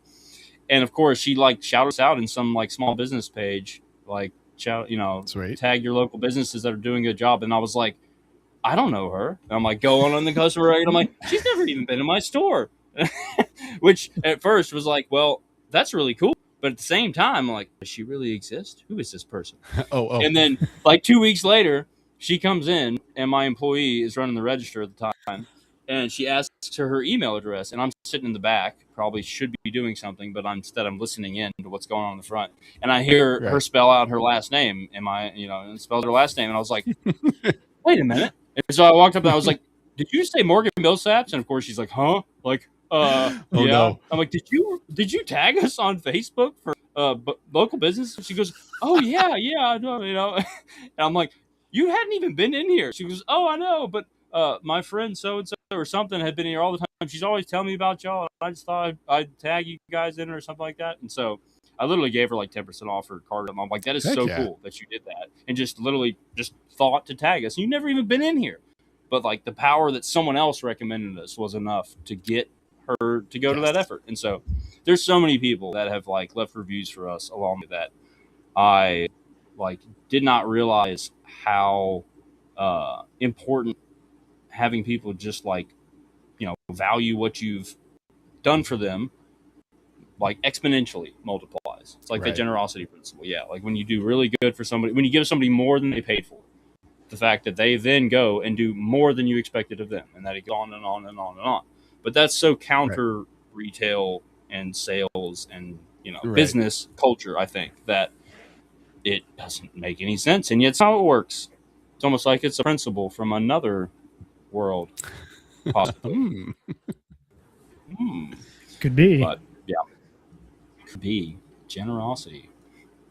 Awesome. Well, I think that'll do it, guys. If you want to give us some information about yourself, Dillon, how people can find your business, what you do, or your socials, or whatever the thing may be, why don't you let us know about that? Cool. So the best way would be to come in person and check out our store at 11197 Highway 53 in Marble Hill, Georgia. 30148, which is basically like the intersection of Pickens County, Cherokee County, and Dawson County, right in the little corner. So that's the third marble plant if you're going east on 53. And then the second way would be if you're not local, you can go to our website, which is northgeorgiahomestead.com. And lots of stuff on there can ship. So if you want to buy a cool beeswax wrap and have it shipped to you, you totally can.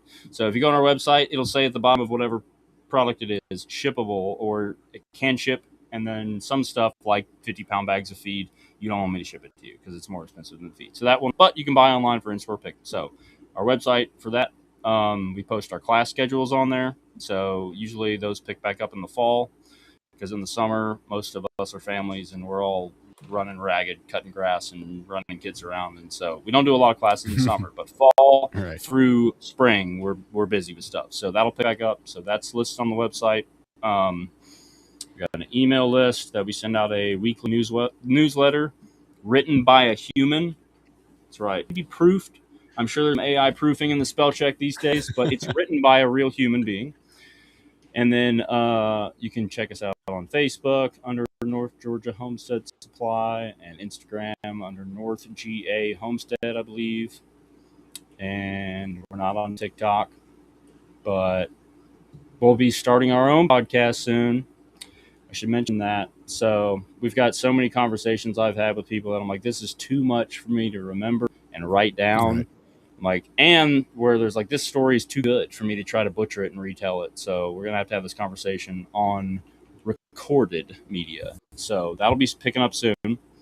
Yeah. And that'll be announced probably through the email list. So if you want to get on the email list, you can send us an email with your email address and your first and last name. And you can send that to northgahomestead@gmail.com. So there you go. Awesome. Yeah, I think newsletters are like, or like email lists for those who've actually signed up for it are one of the best ways to keep in contact, because your email goes out. Gmail might decide to put it in the spam folder. Yeah. Spam folder. But if you pay them money, I'm sure Google will put you in the right folder. Just give Right. them That's some right. more money. That's right. But yeah, the email Jared, list is it. You can own your tax, which is what that's you right. Jared, what do you do? Where can people find you? So they can find me at resilientliving.com, YouTube, Facebook, Instagram, TikTok. The handles are all on the bottom. Basically, it's always Resilient Living. So Without we a are G. physical, without a G, yes, living, because I'm in the South. Living. That's right. Living. So if you're in the Middle Tennessee area between Sparta and Spencer on 111, we are right on 111. Stop by the shop and check us out. We've got everything from firearms and ammo to knives and camping gear. It's amazing what I fit in that little 500 square foot. It's my little TARDIS. It's amazing what's inside.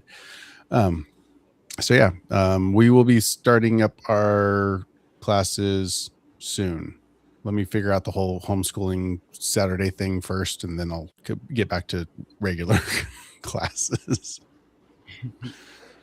But, Cool. yeah. Well, I'm Ryan. We've got our Spotify is rocking. We've got like 50 subscribers on Spotify now. Awesome. I'm one. Yeah, that's right. I'm subscribing You on are? there. Yeah. I don't do the YouTubes, but I'm a Spotifyer, so I'm There on you go. there. Premium too. Yeah, I mean, Keep those ads. a podcast like that where you can listen and go garden or bush hog Exactly. or whatever, work on your car, whatever you're doing, you can listen, and you don't have to have your screen on and phone in your hand. There's something really nice about just audio. Cool. Well, I'm Ryan Steva. I'm the Homestead consultant because that was the URL that was available. I help people set up their homesteads, figure out what's next, and just organize and make things more efficient in general. My main spiel is if I can't save you way more than it costs for me to come out and help you out with your homestead in both time and money, then I'm not going to work with you. So that's kind of how I address things and help people understand what I do to an extent. And you can find me at thehomesteadconsultant.com. I've also got a fairly decent sized YouTube channel where I give out information for free because I think information should be free, but my time is not. So if you want to hire me, you can pay me. If you just want to watch my YouTube videos, you can do that for free. Awesome. Well, I really appreciate you taking the time to join us, Dillon, man. This is awesome. Yeah, man. It was fun. It was awesome. Gave me a good excuse to set up the mobile camper podcast studio. So now we're good to go to do ours next one. So sweet. Cool. I appreciate Awesome. y'all Well, having me on, man. It's fun. Yeah, thank you for being on, and we look forward to seeing your podcast come out. Yeah, we'll get to it.